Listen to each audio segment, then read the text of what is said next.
E chegou aos cinemas Creed 3, terceiro filme da franquia Creed, e a gente pode considerar como o nono filme da franquia Rock, talvez? Como diria o pessoal do Choque de Cultura, é Rock Balboa sem Rock Balboa, mas não é golpe, mas pode ser um golpe de boxe, e é tudo muito confuso, mas o filme é ótimo! Apesar do Stallone não gostar nada dessa história. O Stallone ficou meio bolado que avisaram ele por último que o filme ia rolar e tudo mais. Então, assim, por um lado eu até entendo, é a franquia que ele criou e tudo mais. Então é triste ver que deixaram ele meio que, né, como o último a saber. Se bem que o nome dele tá lá, né, no crédito de produtor, então... É aquela coisa, existe um drama de bastidores que tem pouco a ver com o filme, mas eu acho que é interessante falar, porque esse é o primeiro filme da franquia Rock. A gente teve esse spin-off, Creed, que gerou... Esse é o terceiro filme desse spin-off, mas é o primeiro filme dessa franquia Rock que não tem a participação como roteirista, como ator, como diretor, como nada do Stallone. Então, assim como o Stallone, ele meio que começou a carreira dele como diretor... dirigindo filmes da franquia Rock, o Michael B. Jordan, que faz o Adonis Creed, que é o protagonista desse spin-off, dessa vertente da franquia, ele começa a sua carreira como diretor aqui também, com esse Creed 3. E, olha, é um começo extremamente promissor. Eu concordo. Foi um filme que você vê que teve um cuidado ali, ele teve uma direção pensada, né? O que eu acho mais legal, assim, que eu vi muita gente comentando, óbvio, que isso seria um ponto, é que todos sabemos que Michael B. Jordan é fã de animes, não é mesmo? Então, muita gente, quando ficou sabendo que ele falou, tem referência, tem referência desse gosto dele por animes, eu acho que muita gente imaginou aqueles embates clássicos, sei lá, do Naruto berrando atrás do Sasuke ou coisas do gênero, né? Mas, com certeza, eu não esperava o que foi entregue aqui. Eu achei um filme extremamente criativo e ele usa elementos, eu acho que lúdicos, de animes na construção aí também desse embate do Creed, do Adonis Creed, com esse personagem aí que tá envolvido com o passado dele, né? O Dame. Nosso queridíssimo Jonathan Majors, que chegou com tudo aí nas telonas em 2023. Está sendo o ano do Jonathan Majors, não é? O ano do Jonathan Majors. E é aquela coisa, o roteiro foi escrito a 6 mãos. A gente tem uma história do Ryan Coogler com o Keenan Coogler. E o roteiro em si foi feito pelo Keenan Coogler com o Zach Bailey. E, obviamente, teve os toques, claro, do Michael B. Jordan. Ele não aparece como creditado como roteirista, mas você vê que uma condução da história é muito pelo próprio Michael B. Jordan. O que a gente acompanha aqui é o Creed em uma situação pouco familiar pra gente na franquia Rock. A gente ele tá numa situação mais ou menos parecida com a do Rock em Rock 3. Ele alcançou o ápice e agora tá se aposentando. Ele tá só mais gerenciando a galera e tal. Tá mais pelos bastidores. Coisa que o Rock nunca quis fazer. Na hora que ele queria se aposentar, sempre aparecia algum outro desafio, etc. Mas não, o Creed, de fato, o Adonis, de fato, se aposentou. E agora tá numa vida... Não vou dizer mansa, porque ele tá trabalhando junto da Bianca e tal. Mais confortável, vai. Mais confortável. Ele tá numa zona de conforto agora. Ele tá com a filhinha dele. Com a filhinha. É aquela coisa, a felicidade familiar, né? E aparece o Damien, que é esse elemento do passado dele, que eles tinham um amor pelo boxe que uniam eles como irmãos, eles tiveram uma convivência num lar, num group home, num lar de grupo, que forjou essa amizade que se tornou quase uma irmandade, o amor pelo boxe que os dois compartilhavam, mesmo depois que o Adonis foi adotado pela Marianne, foi tirado do grupo e colocado na casa da Marianne, da ex-esposa do Creed, do Apollo Creed. Essa irmandade continuou até que houve um incidente que rompeu os dois e levou o Damien pra cadeia por 18 anos. E ele ficou na cadeia vendo o Adonis ascender como uma estrela do boxe, se tornar o campeão, o champ, se tornar basicamente Don King, ele fala até. E enquanto isso ele ficou preso vendo o Adonis vivendo o sonho dele.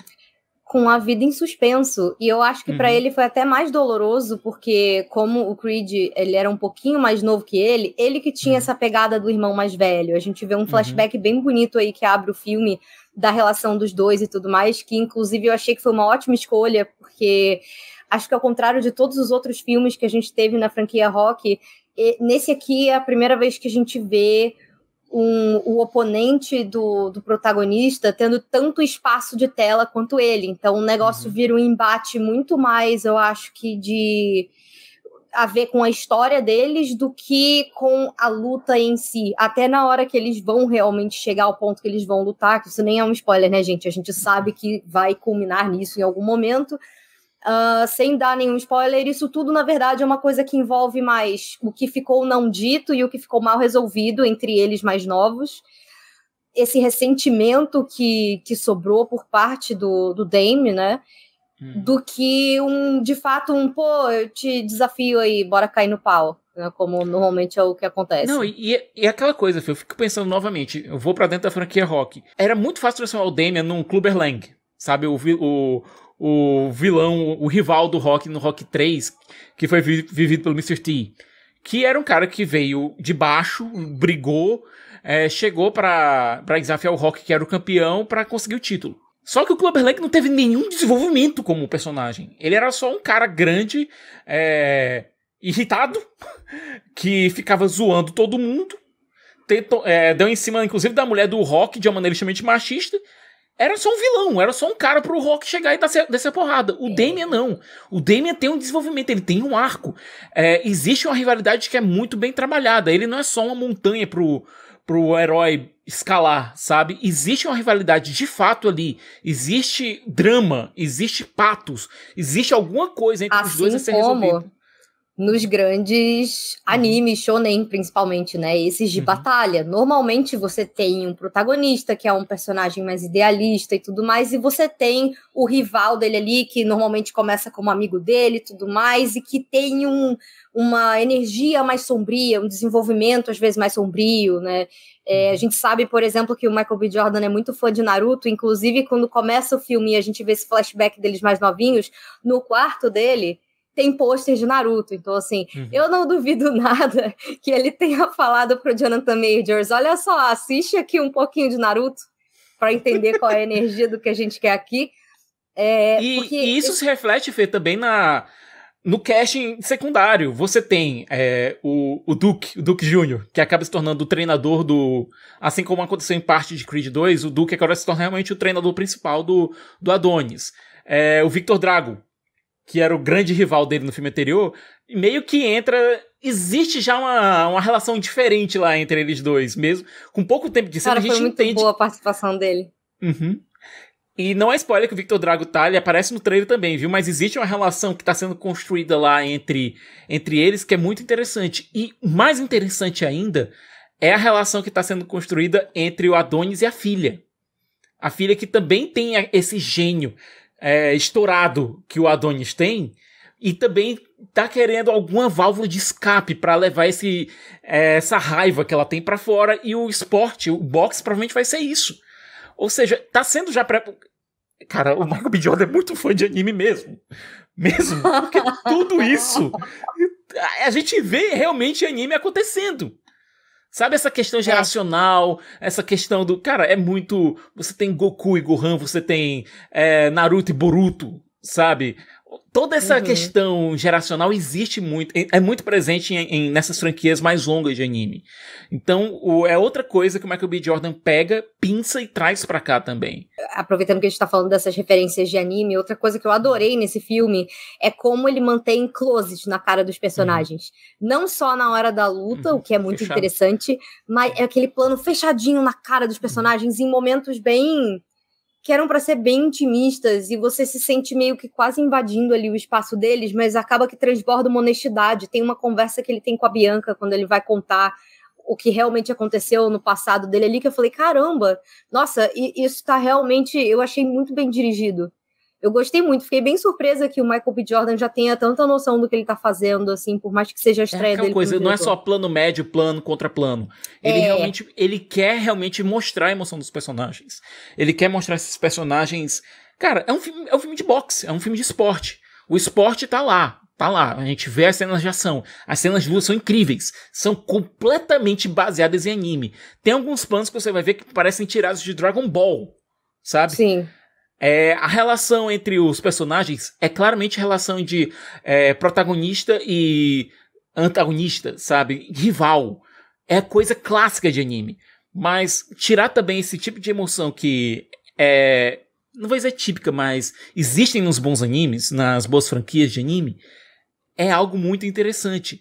A franquia Rock, ela sempre se pautou um pouco. Ela tinha nas suas lutas alguma coisa, algumas pinceladas do lúdico, mas era sempre mais focado no real, no pé no chão, no que tá acontecendo. Aqui não, a gente vê o estado mental dos personagens. A gente vê o Michael B. Jordan brincando muito com o subjetivismo das lutas, sabe? Como os lutadores estão enxergando o que tá acontecendo. É algo interessantíssimo. Não é filmado como se fosse... muito bem com aquelas cenas... Com aquelas cenas de porrada mais intensa, né? Que você fica ali na ponta da cadeira como se você estivesse realmente assistindo em close-up ali. Quem já parou pra assistir, quem assiste boxe, assiste UFC, essas coisas, sabe que, tipo, tem horas que fica realmente brutal o negócio. Agora tem umas trocações rápidas pesado. Ali que eu fiquei impressionado. Eu nunca tinha visto nem boxe profissional. Umas trocações muito rápidas, sabe? Umas trocas de golpes extremamente ferozes. Existe dramaticidade ali. O Michael B. Jordan, ele pega e diz, olha, isso aqui não é uma transmissão da HBO, gente. A gente não precisa uma transmissão da Showtime. Isso aqui a gente não precisa fazer algo como se estivesse vendo imitando o boxe de verdade o tempo inteiro, né? A gente tem uma licença poética aqui pra brincar um pouco. E ele utiliza isso. E isso afasta também um pouco, o filme dá um pouco de identidade pra franquia Creed. Afasta ela um pouquinho dos rocks e dá um pouco de identidade. Existem as referências, tem uma referência muito clara ali. Tem um personagem que puxa, inclusive, uma situação de um filme da franquia Rock, de maneira clara, meio que distorcendo o que aconteceu lá, sabe? Eu achei isso muito interessante. Mas a franquia Creed começa a tomar a sua identidade própria. E isso é importante e necessário. A gente também não pode deixar de falar mais da Bianca, a personagem da Tessa Thompson, que também tá presente aí desde o primeiro filme, e ela tinha um arco dramático no início da franquia que era bem pesado, porque assim como o Adonis, ela também tem um sonho, ela também tem um lugar onde ela pertence, onde ela se expressa, que é no palco, ela é uma cantora. Só que chegou a um ponto, por conta do problema de audição que ela tem, que ela não pode mais estar no palco, né?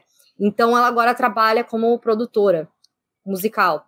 Eu achei que ela apareceu um pouco menos nesse filme, mas eu achei bonita a forma como eles fizeram a relação dela com a mãe do Creed, né? Que ela tinha esse papel aí de confidente, já que o Adonis em si, ele é um personagem que ele se fecha em si mesmo, ele é um personagem que ele não vira pra conversar sobre os sentimentos dele, a gente sabe que a gente resolve na porrada, que ele resolve na porrada mesmo no ringue, né? E aqui você tem...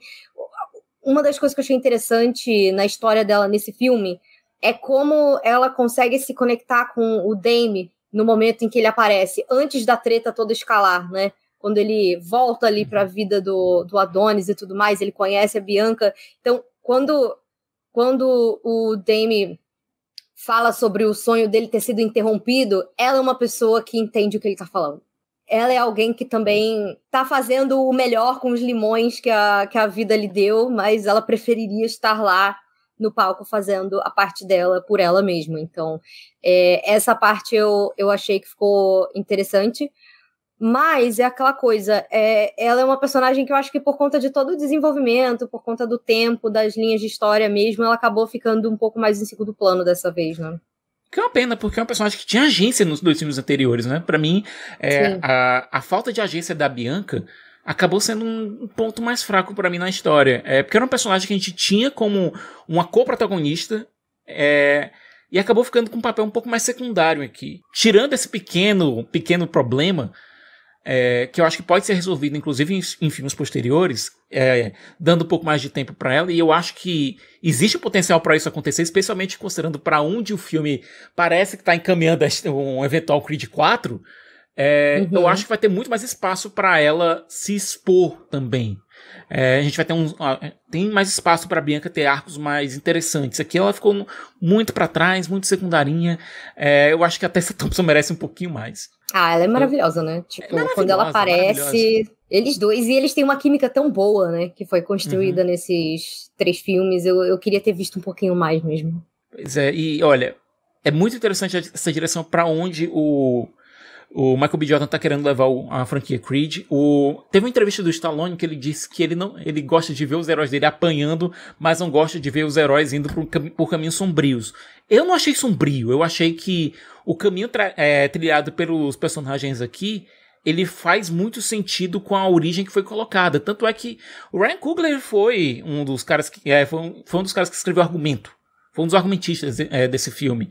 Então, e ele sabe o que ele tá fazendo. Pois é, não fugiu muito de onde essa história surgiu, sabe? A questão é que a gente tá vendo agora uma história do prisma do Creed, do Adonis, não do prisma do Rock. São 2 vidas completamente diferentes, são duas histórias completamente diferentes. São 2 vivências completamente diferentes, né? Porque para começo de conversa, aqui nós temos um protagonista negro, e a gente sabe que a vivência de pessoas negras é muito diferente da vivência de pessoas brancas. Inclusive, quando o filme terminou, e eu vi que o argumento era do Ryan Coogler, eu falei, ok. Porque ele é um cara que tem feito muito pelo blockbuster negro, hoje em dia, no cinema, né? Ele mandou muito bem no Pantera Negra, e na parte de representatividade, de cultura, no Pantera Negra Wakanda Forever. O Damien é um personagem que, eu vou ficar até meio mal dizendo isso, porque eu gosto muito do Adonis, mas existe motivo pra você torcer pelo Damien aqui, sabe? Existem motivos pra você torcer um pouco. Ele é carismático. Ele é muito carismático. O Jonathan Majors vende muito bem o personagem.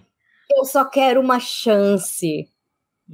Cara, como que você fala não pra ele, sabe? E aquela coisa, você vê o próprio dilema no qual o Adonis se vê, né, por causa disso. E eu acho que a forma como isso foi apresentado e como isso escala até o ápice ali, o 3º ato, a luta e tal, nossa, eu acho que foi isso que diferenciou esse filme dos outros, assim, da franquia Rock pra mim. Foi essa rivalidade ter sido tão bem estabelecida, você não ter essa coisa de tipo assim, temos aqui o nosso herói e temos aqui um cara que é meio escroto e tal, então tem que enfiar porrada. Não é isso, sabe?